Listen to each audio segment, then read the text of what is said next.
ना चाहते हुए भी मन में आते हैं अश्लील विचार। बुद्ध की इस अमृतवाणी से विचारों में आएगा बदलाव। मन में कई तरह के विचार आते हैं। कभी कभी तो ना चाहते हुए भी मन में अश्लील विचार आ जाते हैं। लेकिन महात्मा गौतम बुद्ध की इस कहानी से आपके विचारों में बदलाव आएगा। मनुष्य का मन बहुत ही चंचल होता है और इसलिए मन में कई तरह के विचार उत्पन्न होते हैं। क्षण भर में ही व्यक्ति का मन कई चीजों को सोचने लगता है। इसलिए तो कहा जाता है कि मन को काबू करना आसान नहीं। लेकिन गौतम बुद्ध मन को नियंत्रित करने के आयामों के बारे में भी बता चुके हैं। मन में विचारों का आना गलत नहीं है कि लेकिन मुश्किल तब हो जाती है या विचार ऐसी परिस्थिति में गलत होते हैं जब मन में अश्लील विचार आते हैं।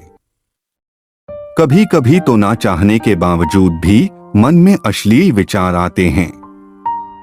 अगर आपके मन में भी ऐसे विचार आते हैं तो गौतम बुद्ध की इस कहानी से आपके विचारों में जरूर बदलाव आएगा। बुद्ध अपने भिक्षुओं को उपदेश देने के साथ ही उन्हें भिक्षाटन के लिए भेजते थे। एक बार उन्होंने अपने भिक्षु भरत को भिक्षा लेने के लिए एक श्राविका के घर भेजा। भरत पूरे रास्ते मन में यह सोचते हुए श्राविका के पास गया कि आखिर आज भिक्षा में क्या भोजन खाने को मिलेगा। क्योंकि भरत चंद्रुवंश के राजकुमार थे और बुद्ध के सानिध्य भिक्षु के रूप में दीक्षित हुए थे। हमेशा भरत को महल में खाने के लिए स्वादिष्ट पकवान मिलते थे, लेकिन आज भिक्षा के रूप में उसे जो भी मिलेगा संतुष्ट होना पड़ेगा। श्राविका के घर पहुंचकर भरत ने भिक्षा मांगी। श्राविका ने भरत को बैठने के लिए कहा और भोजन लाने के लिए घर के भीतर चली गई। इधर भरत फिर से अपने प्रिय भोजन के बारे में सोचने लगे और जैसे ही श्राविका भोजन लेकर आई तो भरत अचंभित रह गए। भरत ने देखा कि श्राविका ने उनके लिए उनके पसंदीदा पकवान परोसे हैं और अपने प्रिय भोजन को देखकर वह खुश हो गए। भोजन ग्रहण करते हुए भी भरत सोच रहे थे कि महल में तो उन्हें भोजन के बाद विश्राम करने की आदत है, लेकिन आज उन्हें भोजन के बाद वापस तेज धूप में चलकर आश्रम जाना होगा। लेकिन भोजन के बाद श्राविका ने भरत को कुछ समय के लिए विश्राम करने का आग्रह किया। भरत फिर से खुश हुए कि आखिर आज उनके मन की सारी इच्छाएं कैसी पूरी हो रही है। इसके बाद भरत कुछ देर विश्राम करने लगे, लेकिन विश्राम करते हुए भी लेटे लेटे वह सोचने लगे कि आज तो मुझे भोजन के बाद विश्राम करने को मिल गया, लेकिन ऐसा रोज रोज नहीं होगा। जब भरत विश्राम के बाद उठे तो श्राविका ने कहा कि आप जब तक चाहे यहाँ ठहर सकते हैं। भरत अब समझ गए कि ये कोई संयोग नहीं हो सकता। उन्होंने श्राविका से कहा कि मुझे क्षमा कीजिए, क्या आप मेरा मन पढ़ सकती हैं? श्राविका ने हाँ में उत्तर दिया और कहा कि हाँ, मैं मन पढ़ सकती हूँ। शुरू में यह कठिन था, लेकिन फिर मैंने स्वयं के मन विचारों को देखना शुरू किया। पहले मेरे विचारों की संख्या अनगिनत हुआ करती थी।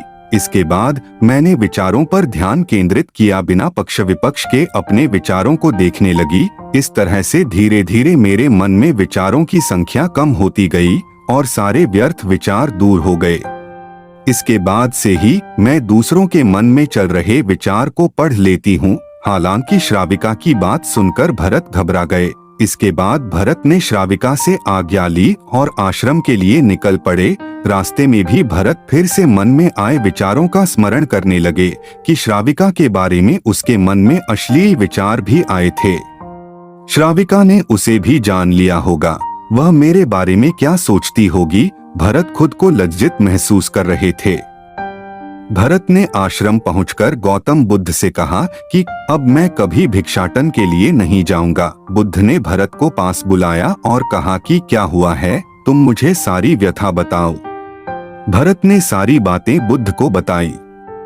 इसके बाद बुद्ध ने कहा कि अगले 1 हफ्ते तक तुम भिक्षाटन के लिए उसी श्राविका के घर पर जाओगे, लेकिन तुम्हें इस बात का ध्यान रखना होगा कि कल भिक्षाटन के लिए जाते हुए तुम अपने चित्त को पूरे होश में रखना।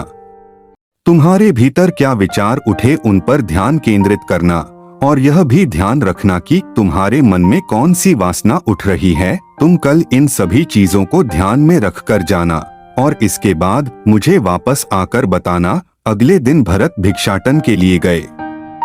बुद्ध के बताए अनुसार वह पूरे रास्ते अपने होश को जागृत रखते हुए चल रहे थे।